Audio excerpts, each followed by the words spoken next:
Ethan Walker, 40, a widowed single dad and powerful CEO, adjusted his tie nervously, the silk feeling foreign against fingers more accustomed to signing million-dollar deals than preparing for intimate encounters.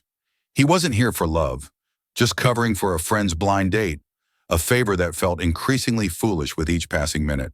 But when the woman never showed, a waitress approached with a shy smile, setting down water with gentle precision. Ethan looked up, and time seemed to still. "Stay.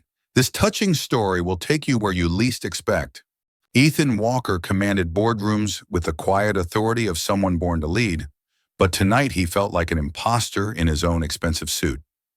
The corner table at Celestial Heights offered a panoramic view of the city he had helped build through steel and determination. Yet all he could focus on was the empty chair across from him and the growing certainty that this evening was destined for disappointment. Behind the polished exterior of success lay a man hollowed by loss and responsibility. 3 years had passed since cancer claimed his wife Sarah, leaving him to navigate the treacherous waters of single parenthood while maintaining his position as CEO of Walker Industries.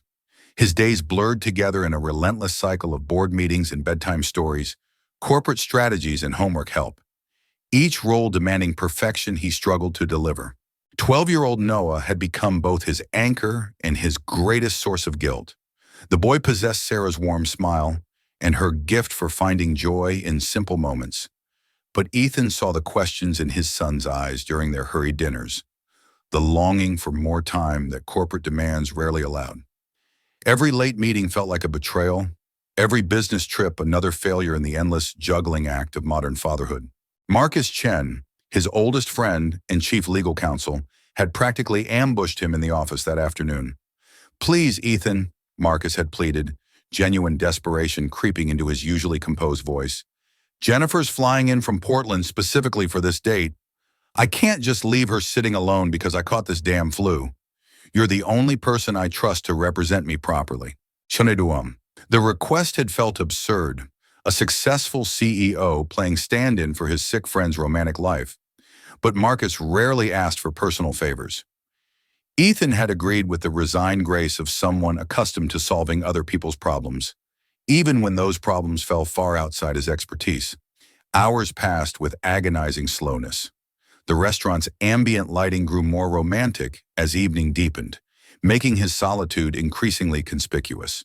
Other diners stole curious glances at the well-dressed man dining alone, their whispered speculations adding to his discomfort. He checked his phone repeatedly, finding no messages from the mysterious Jennifer, who seemed to have vanished into the Portland evening. That's when she appeared, not the absent date, but something far more unexpected. Clara Bennett moved through the restaurant with the fluid grace of someone who had mastered the art of invisible service. Her dark hair was pulled back in a practical bun that somehow managed to look elegant, and her uniform couldn't disguise the natural poise that made her stand out among her colleagues. She approached his table with genuine concern, etched across features that spoke of both youth and premature wisdom. "I noticed you've been waiting quite a while," she said, her voice carrying just enough warmth to avoid overstepping professional boundaries. "Would you like some coffee? On the house. You look like you could use it." Ethan looked up from his phone, and the world shifted on its axis. Her eyes held depths he hadn't expected, not the calculated interest he'd grown accustomed to from women who saw his wealth before his humanity, but something genuine, unguarded. For the first time in months, he found himself truly seeing another person rather than simply processing their presence. "That's very kind," he managed, his voice softer than intended. "I think my date might have gotten lost, or found better company." Clara's laugh came easily, natural, and unforced.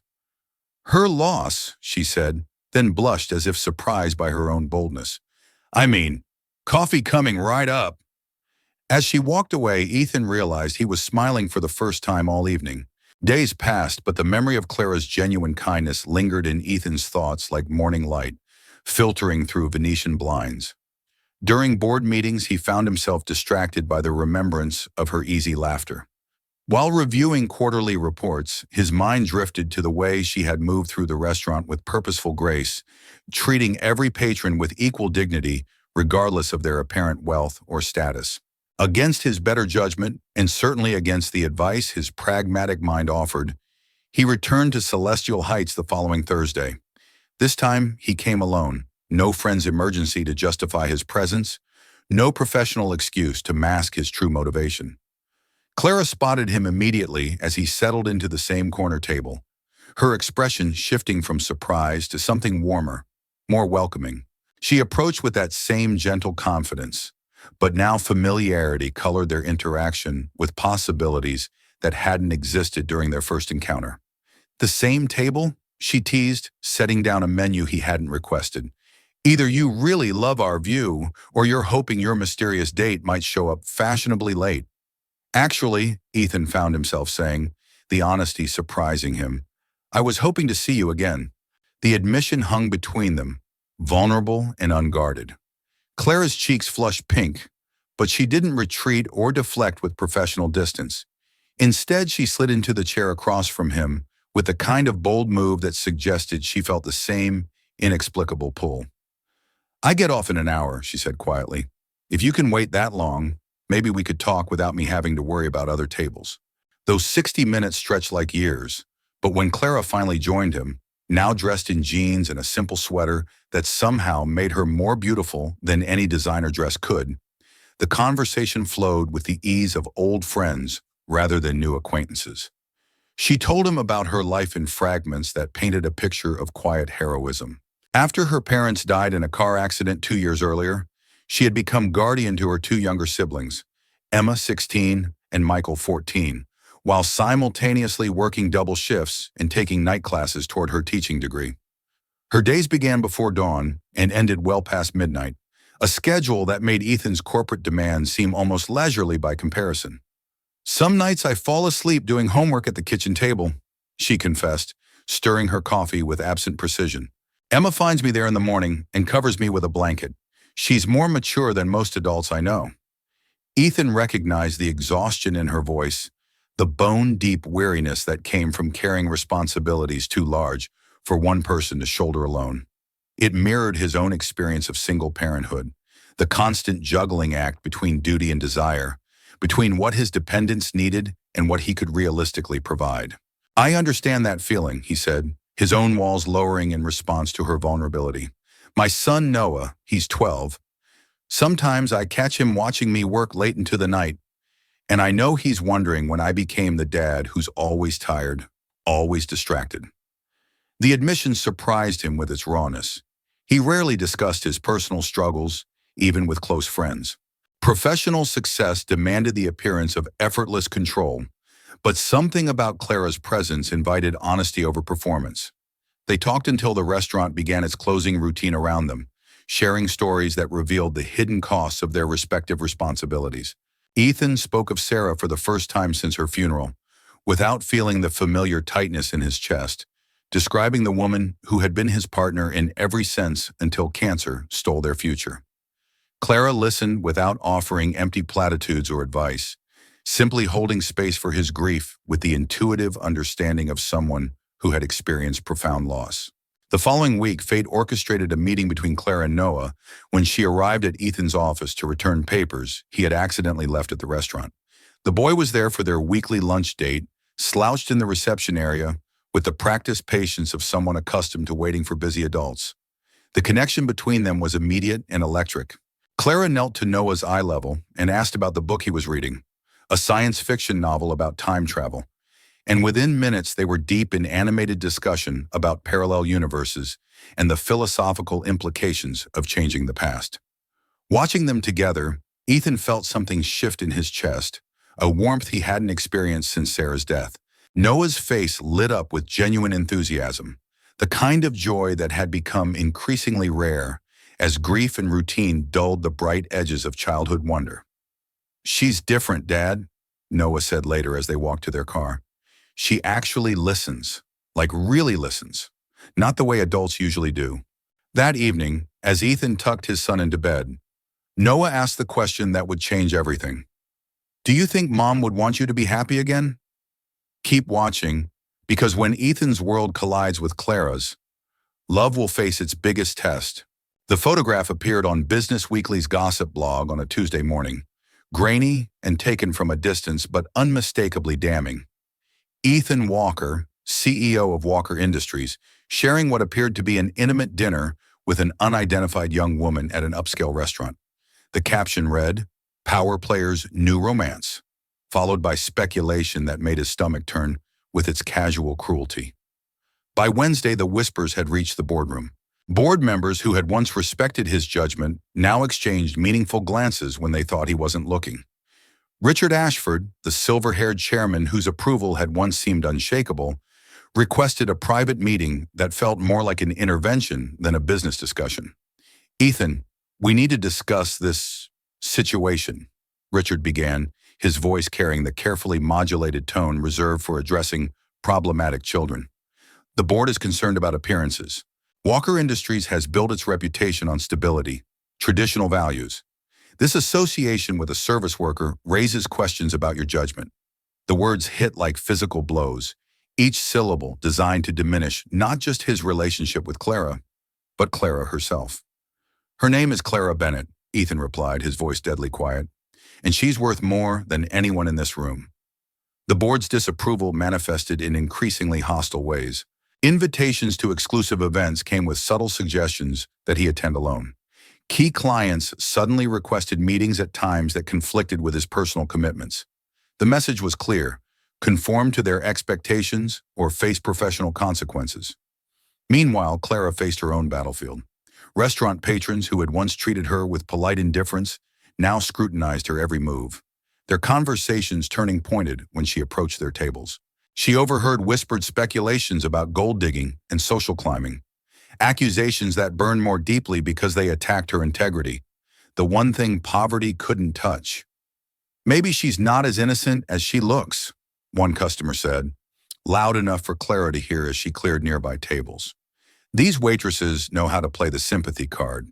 The harassment escalated when a particularly cruel gossip column ran a piece titled "Rags to Riches, a Modern Cinderella Story," complete with details about her parents' death and her siblings' struggles.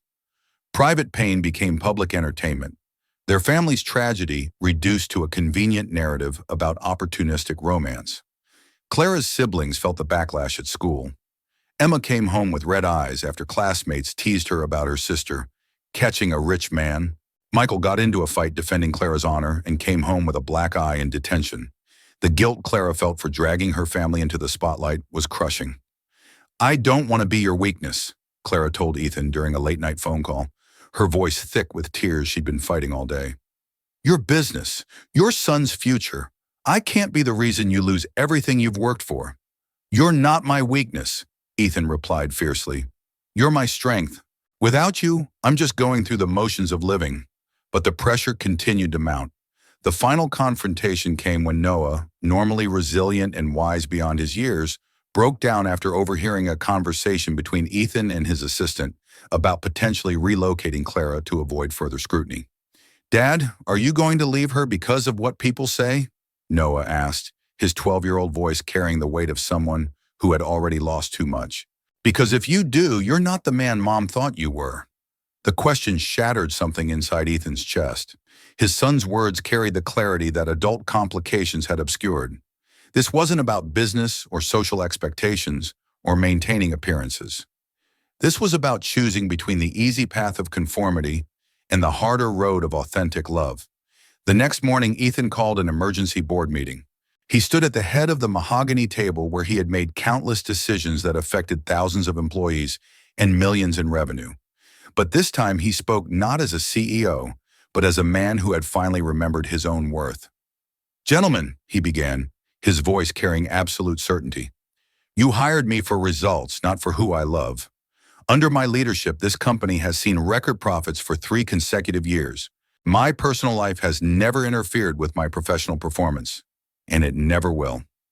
Richard Ashford leaned forward, his expression granite hard. "Ethan, if you continue this relationship, the board will have no choice but to question your judgment in all matters. Your position as CEO could be at risk." "Then let me make this simple for you," Ethan replied, his smile carrying the dangerous calm of a man with nothing left to lose. "I've built my entire adult life around this company, sacrificed time with my family, missed irreplaceable moments with my son, but I refuse to sacrifice the first real happiness I've found in years for a group of men who mistake propriety for morality. The ultimatum hung in the air like a sword. Choose the boardroom or choose love. For the first time in his career, the choice felt effortless. The news of Ethan Walker's resignation from his CEO position sent shockwaves through the business community that rippled outward like stones thrown into still water. Financial Times ran headlines questioning his sanity. Competitors speculated about hostile takeovers. Former colleagues whispered about midlife crises and poor judgment, their voices carrying the particular venom reserved for those who dared to prioritize happiness over status. But within the walls of his penthouse apartment, a different kind of transformation was taking place. For the first time in years, Ethan's mornings didn't begin with urgent emails and crisis management. Instead, he woke to the sound of Noah's laughter drifting from the kitchen, where Clara stood at the stove making pancakes while her younger siblings sat at the breakfast bar, homework scattered between coffee mugs and syrup bottles. The scene was beautifully chaotic in ways his carefully controlled life had never allowed. "Dad!" Noah called out, his face bright with the kind of joy that had become precious in its rarity. "Clara's teaching Michael how to make proper coffee, and Emma's helping me with my science project. Did you know you can make a volcano with stuff from our pantry?" The domestic symphony that filled his previously silent home felt like coming alive after years of merely existing. Clara moved through his space with natural ease, her siblings treating his son with the casual affection of genuine family. The artificial boundaries that wealth and circumstance had created dissolved under the warm influence of people who valued connection over convenience. Ethan had negotiated a consulting contract with Walker Industries that allowed him to maintain financial security while dramatically reducing his time commitments. The board, faced with his unwavering resolve and the company's continued profitability under his brief leadership, agreed to the arrangement rather than face the uncertainty of completely severing ties with their most successful CEO. The decision to step back from corporate demands opened spaces in his life he had forgotten existed. He attended Noah's science fair, helped with homework without constantly checking his phone, and discovered the simple pleasure of cooking dinner together as a family unit that had organically expanded to include Clara's siblings. Emma, initially shy around the imposing businessman she'd heard so much about, gradually warmed to his gentle humor and genuine interest in her dreams of becoming a veterinarian. Michael, younger and more adaptable, began seeking Ethan's advice about everything from basketball strategy to girl troubles, treating him with the casual reverence children reserve for trusted adults. "It's like having a big brother and a dad at the same time," Michael confided to Noah one afternoon as they built an elaborate fort in the living room. "Clara says we're lucky, getting a whole new family without having to lose anything." The gossip columns gradually lost interest in their story as new scandals emerged to capture public attention. Ethan's professional reputation, initially damaged by board members' whisper campaigns, began to recover as industry peers recognized the strategic intelligence behind his decision to maintain influence while reclaiming personal freedom. 3 months after his resignation, Clara completed her teaching degree.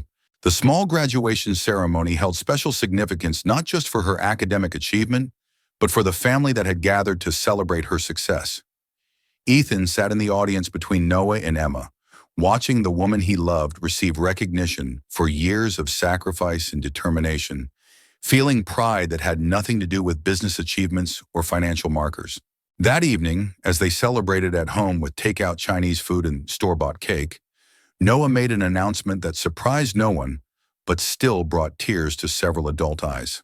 "Clara," he said with the gravity that children bring to important declarations, "I know you're not my mom, and I know you already have Emma and Michael to take care of, but I was wondering, would it be okay if I thought of you as family too? Like, officially family?" Clara's response came through tears of joy and exhaustion, relief and love. "Oh, sweetheart, I already do. You're all officially family to me. The best kind, the chosen kind." Ethan watched this exchange with wonder at how completely his life had transformed. The man who had once measured success in quarterly profits now found his greatest achievements in Emma's improved grades, Michael's growing confidence, Clara's peaceful sleep after months of stress, and Noah's return to the joyful child he had been before grief dimmed his natural brightness. As they cleaned up from dinner, a chaotic, laughing process that bore no resemblance to his former solitary meals, Clara caught his hand and squeezed it gently. "No regrets?" she asked quietly, her voice carrying understanding of everything he had sacrificed for this moment. Ethan looked around at the beautiful disorder of real life, at children arguing over whose turn it was to load the dishwasher, at homework spread across surfaces that had once showcased expensive art, at the evidence of love lived rather than love performed. "None," he said, meaning it completely. "This is exactly where I belong." If this touching story moved you, subscribe to our Heart Stories for more emotional tales of love, hope, and second chances.